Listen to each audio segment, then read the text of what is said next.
Thank you so much. Thanks again for being here. Thank you, Brand Innovators, for giving us the opportunity to have what I think is going to be a really exciting conversation.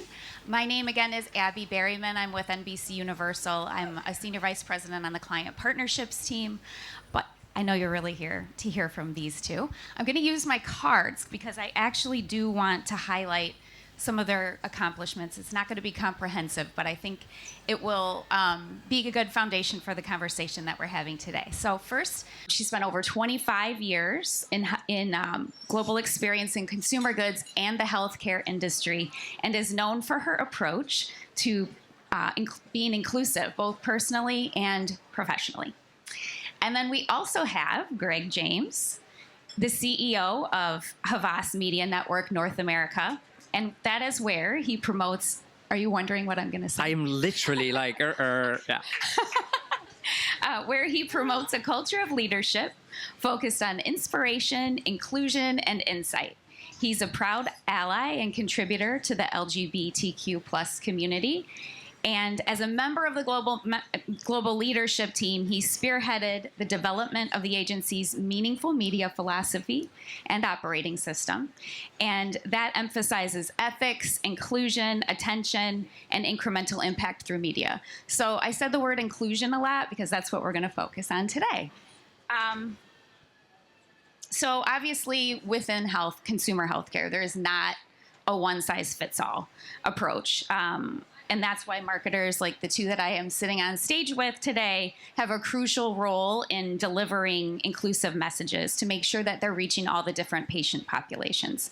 So before we dive into that, I would like to give you a chance to give a little context as to who you are. I'll start with you, Claudine. In keeping with today's theme of women in marketing leadership, can you share a little bit about your experience, this might surprise you what I'm going to say, as a mom of young twins, and how that might have impacted the way that you approach your role?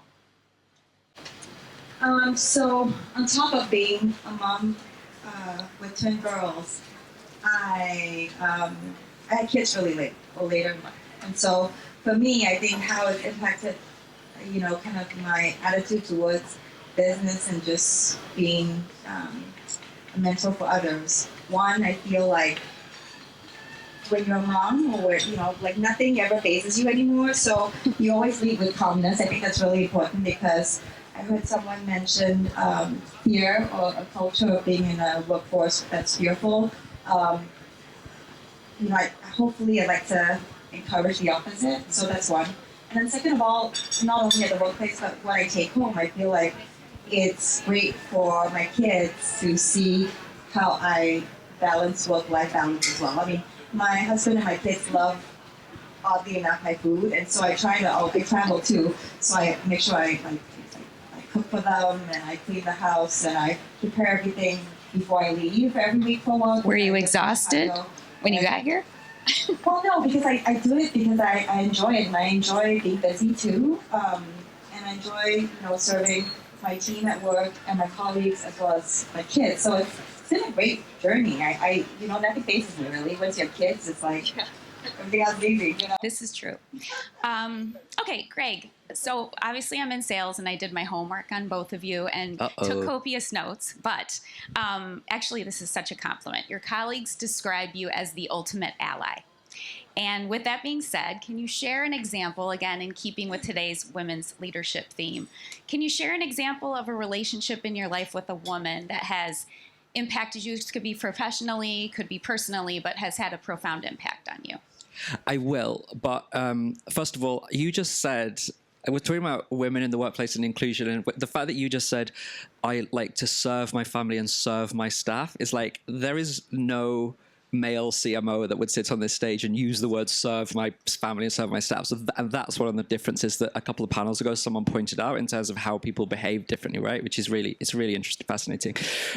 I would say, so I thought about this and I've got two examples, right? One is because I think we talked about it together about being like a personal example, professional example. Personally, when I was growing up, my mum was, she was the head of education at a school that was a Catholic girls' school for girls that were in care. So she was pretty fierce, and there were all these nuns that would run things. There was a rummage sale one day. The story goes, I was about 5 years old. There's a rummage sale, a jumble sale, and my mum and I go up to the counter, and I find this doll that I would like to buy, and this Catholic nun says, Mrs. James, your son would like to buy a doll.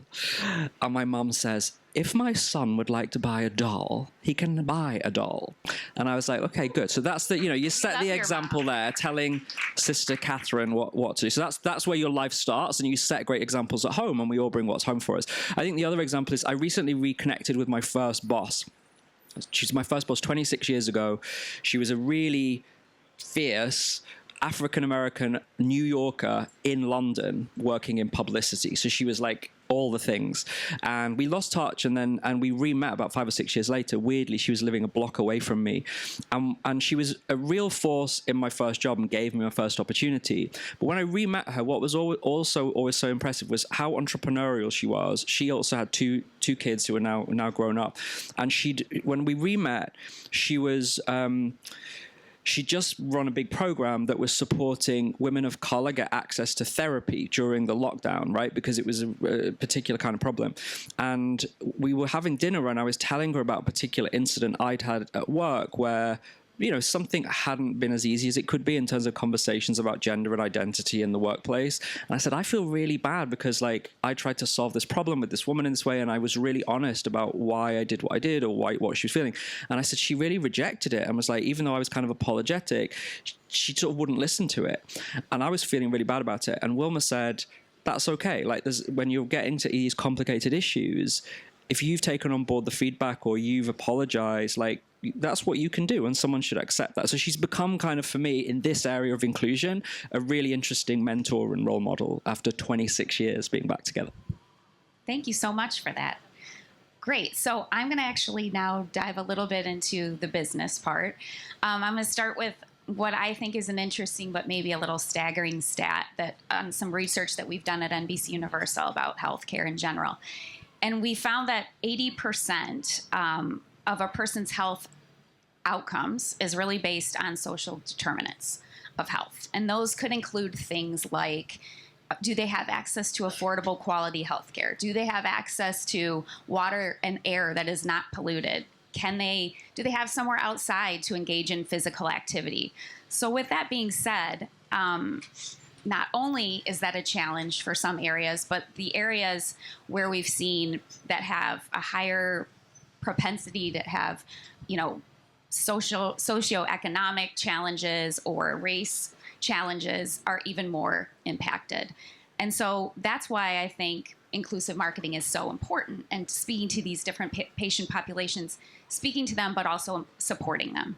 So Claudine, I know that you've done quite a bit of work in some of the campaigns that you've executed here.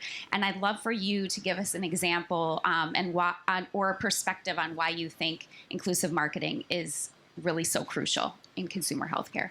Sure, and inclusive marketing in my mind is really broad, right? I think it touches upon multiple areas. My personal experience and feedback is one, I think I've had the privilege of working in both developing markets and developed markets like the US. But when you look at access globally, I think in markets like India and parts of China, there's still people that don't have as much access. And so I think, one, as you think about then my approach here and kind of building accessible healthcare through marketing, one is, we think about what communities need it when we were going through COVID when I was at Reckitt, which is also a consumer health company. We found that people with less access, like actually the multicultural population, the African American population, and so, didn't have access, but also didn't understand and didn't have the appreciation for communities because everybody was kind of siloed at that point. And so we built a campaign and a message around how do you support your communities to be well. We provided funds and access and masks, in addition to make sure that not only did we spread awareness of that message that you need to support your communities and areas where you need to just start from personal relationships and build it and expand it forward, but also support it with monetary means and access, and making the science simple enough for them to understand too, were all components that were super insightful to us and things we could bring to the community. The one miss, I think, in looking back, is making it scalable, right? Mm-hmm. Because it was a one-time thing. And then, through the quest for business results and the dynamic changing landscape, you kind of forget and you move on to the next thing. So broadly enough, as I think about my own experience and looking at the industry and what we can do better, I do think thinking about the opportunity less in silos, but more in how we scale and how we make it a consistent message. Mm-hmm. I think that's really important in inclusive marketing. Because I feel like we always talk about multicultural marketing, Hispanic marketing, but it's a one and done thing versus making it consistent. So, and the responsibility lies with all of us, right? I'm not saying like I've done anything real about it, but I think we should continue to think about it. And I think it obviously probably lends to the authenticity of your brand too, if you do have that consistent thread throughout, for sure. Greg, so as Sanofi's media partner, your agency obviously plays a big role in helping them to reach the right consumer. How do you think about media partnerships? What's important in a media partnership to help you deliver on inclusive goals? So picking up on what Claudine's describing, right, there's the dilemma, isn't there, of kind of like not niche approaches, but specific approaches, and then general market approaches, right? So NBCU is a good example, right? There's Telemundo and Univision. There's. So you did your homework. Also. I did. I know shit. So there's those brands which are specifically reaching a certain sort of audience, and then there's the reach that's also delivered by what media does in its wider sense. And I think, as Claudine's getting to, like the responsibility on us is to figure out when do you have to speak to people in a discrete way, in a specific way, and when is everybody part of a community, particularly in the US around Hispanic, because that is effectively in most markets the majority, right? So we have to think about it in the broadest possible sense. I think the second thing is, again, touching on what Claudine described around scalability. I think there's one of the things we've done a lot of work on is around the systemic challenges of inclusion, right? Because again, before the pandemic, 2018-19, when we started to talk about media differently and said we need to think about, we said we want to think about meaningful media, and by that we really meant attentive media, most relevant media. But then we started to talk about it as media meaningful with a capital M, and that was really saying there are specific problems around inclusion and recognition and acceptance and audiences that we also have to address in media. And one of the challenges of scalability in that is that there are some systemic challenges in the supply chain of media around how do you reach, let's say, African American audiences in the US, right? Because it basically becomes cost prohibitive to decide to work with certain sorts of media partners because of the scale. And so that means that if a client's looking to us to get the best prices for them, actually things drop off the agenda, and that therefore audiences get lost or missed out. And so it's really important for us to have the tools in place and the partnerships in place for Sanofi and these brands, for all our clients, to be able to drive that representation in a real way through where does the money show up, right? Where are we taking these dollars and making sure those audiences get representation and get the potential to grow their voices because those dollars are being spent in the right way. I also think it's important that while we think about what we do and how we execute in the marketplace, the teams that drive it too, right? And I don't know if that's one of your questions. It might be, but we'll come up with something else. Don't worry. I think it's important to make sure that there's good, not only representation of your teams in terms of, we always talk about diversity and inclusion, and this is a topic I'm really passionate about, which is just in what's the outward appearance, right? So same home and things like that. But we hardly and we need to start thinking about the diversity of thinking and the experiences that people bring to the table. And when you hire, right? And for me, like marketing especially, it's everybody with an MBA from a Harvard or Wharton, and I want to. That's why in our interviews, I want to make sure we also, if you don't have that MBA, it doesn't matter. If you have the right experience, if you come to the table with interesting thinking, there will be a role for you. And in great organizations that want to make a difference. And I feel like, just once again, I feel like there's so much potential to think about the people that we have inside to drive how we think about the execution externally, right, and working with partners. Well, you're actually living it, so that makes sense. And that's actually, it is a good segue into the next section. So, speaking about messaging strategies, obviously you're going to carefully choose the words that you're going to use in your messages, the stories that you're going to tell. And we think about this too from a content production standpoint at NBCU, but what are the voices in front of the camera and, to your point, behind the camera? And then there's also a little thing about the fact that consumers really actually are pretty hard on brands, and 7 out of 10 people, they really expect brands to do things that are good and beneficial to the community. So you talked a little bit about some examples in a broad sense about what you've done for the community. Can you talk about a specific campaign that you're really proud of? Oh, I was thinking maybe you could talk a little bit about Shaquille and Icy Hot and some of the basketball. Yeah, absolutely. The comeback courts. So Yes. we are very proud of the fact that we're supporting local communities, right, through the comeback courts with Icy Hot. We talk about it all the time. I think, once again, to the level that we need to scale it at, especially with social, especially with, because at the end of the courts are in location, right? And we're supporting communities at these locations. And I think the next step for us, which we want to continue to make sure we build and drive scale, and now that I'm in Sanofi, I think there's the right time to do it now, because I look back in the past and now this is thinking forward.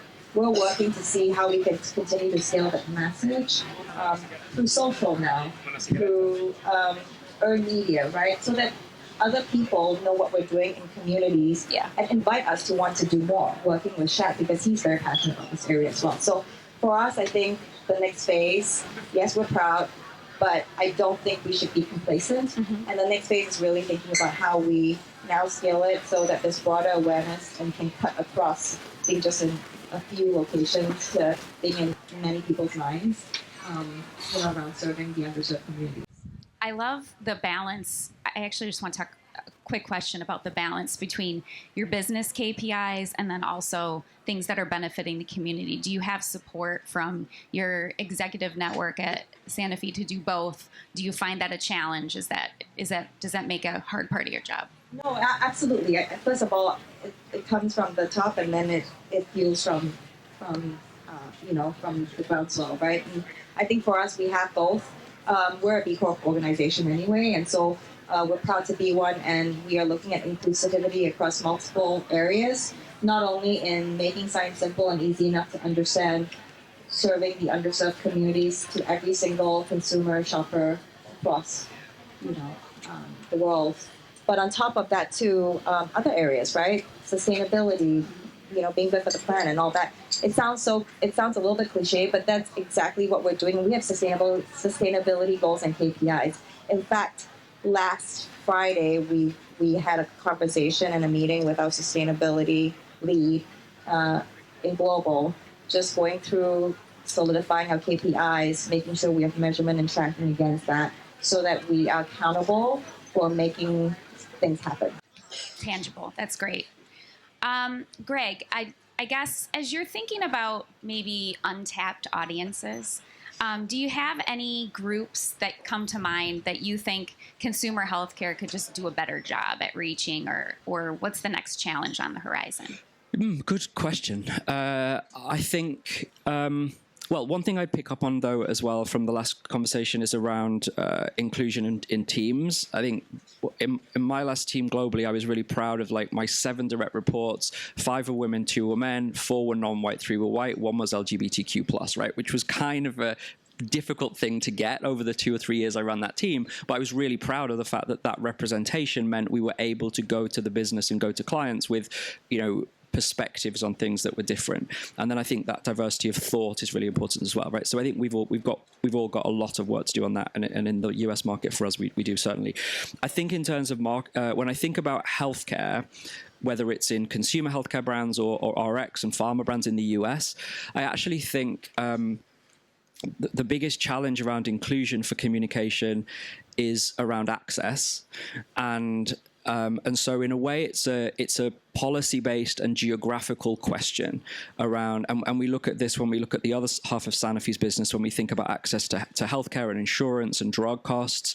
You're looking often at rural communities which have lower income rates. And of course, there's then a relationship between income rates and race, for example, in the US in particular, right? And even in the US, Claudine talked about India and China and access to women's healthcare in those markets. In the US, access to women's healthcare is not what we might have perspectives that it ought to be, right? Yeah. So I think where that shows up for us as marketers is how do we have the right communications with all the stakeholders in that mix? So there's how do we make sure that information reaches consumers about healthcare options that are affordable and available to them from businesses like Sanofi, and then how do you make sure that's also reaching healthcare providers, so that the access to care through insurance and payers is as managed through media as well. So a lot of what we're managing is a complex ecosystem around who do we need to reach with this message? How do we balance the budget around how we reach people with the message? Because a lot of it's coming indirectly from the brand. It's coming from a healthcare provider in some cases or another carer. And so I think that complexity is something we spend a lot of time on when we're in campaign planning terms. Thank you so much. I guess you probably can't have a conversation about audiences without talking about data. But to the degree that you're talking about really understanding your consumers, a data point isn't going to tell the full story. It's not going to give you a clue on culture. It's not going to give you a clue on their identity. So this question for both of you, how do you kind of combine the power of data with the art of media planning just to really be able to find that right audience? Okay. I guess I grew up in a world where we didn't have as many data points, and we spent a lot of time as marketers and strategists and planners sitting behind a two-way mirror asking 10 people what they thought about something, right? And we don't really do that anymore, certainly as often. But I think it's still very important, because I think you're totally right that we're one of the biggest buyers of data around healthcare and access in the US market, but it only tells you so much because you need that piece of the puzzle. It's why, yesterday we did a launch here in Cannes around how are we thinking about the operating system for media and data going forward? And at the core of that is this notion of human plus machine. It is absolutely about the balance of bringing the best data available with the best human insight and creativity to unlock that. So, at a macro level, that's the answer. You still need to be having real conversations. And again, that's why I think it does come back to who's in the room, right? How representative are the people in the room, in rooms like this, that are having a conversation about what might be possible and what we might do with this information? Because there are nuances in how you translate the information. People bring their own bias to data analysis. And so you have to have multiple perspectives sitting and looking at it to be able to unlock the humanity and the people and the faces behind those data points. Yeah, I agree. For me, and I think we had that conversation yesterday too, the world of data is super complex and actually kind of confusing. And so our teams and I, working with Havas, we're always trying to make sure what is the problem we're trying to solve from a consumer standpoint, from a business standpoint, right? And then through that, we figure out the 2-3 things we need to start digging into the data on once we build our hypotheses. So it's extremely important. The one thing, especially when we think about inclusivity and leveraging data, is once you get the audiences you want to go after or drive targeting or scale the message, the type of message is very important too, and that's where the artistry comes in. Because we talked about, what was that thing we talked about yesterday was called data artists, right? Which is because, social is great. I just spent an hour last night after had drinks scrolling. And I would say that it's a lot, not only is data confusing, but messages are confusing as well around healthcare. And so for us, it's equally important for our creative partners to come to the table together with our data partners and our planning partners to think about the right message that can cut through the clutter and that can build trust and gain respect in the marketplace, right? So it's a big ecosystem of folks. So you're not only talking about people running the data, you're talking about the creative teams, and you're also talking about regulatory, the legal teams that make sure that you have the right message done in the most creative way possible that that is right? So like it takes a village, but once again, it goes back to what are you trying to solve for? Okay, perfect. We're getting the playoff music now, like at the Oscars, which it went way too fast. I had a lot more cards. But I guess I'll ask you one last thing. This wasn't prepared, so sorry if this is annoying on in the morning. But describe this can in one word.